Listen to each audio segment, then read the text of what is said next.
Viral aksi pungli di Tamrin City, korbannya sopir bus sudah bayar Rp150.000 masih dimintai lagi. Nasib sopir bus terkena pungutan liar di Tamrin City, Jakarta Pusat, videonya viral di media sosial. Sebelumnya, video tersebut dibagikan oleh akun TikTok Kanga Yipewi yang kemudian menjadi viral.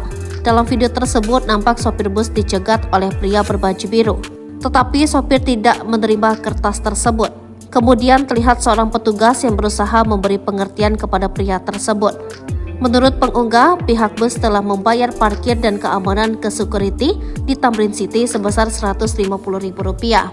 Apakah ini retribusi resmi? Kami sudah bayar parkir dan keamanan Tamrin City ke security Rp150.000 satu bus, ungkap pengunggah. Tetapi setelah membayar sejumlah uang itu, pihak bus tetap diminta lagi bayaran oleh pihak lain. Pas masuk diminta Rp20.000 oleh orang berpakaian sipil dan pulangnya diminta lagi, ujarnya. Padahal ini jalanan umum, siapa saja bisa lewat, lanjutnya. Banyak di antaranya pernah mengalami kejadian serupa mengenai pungli di lokasi yang sama.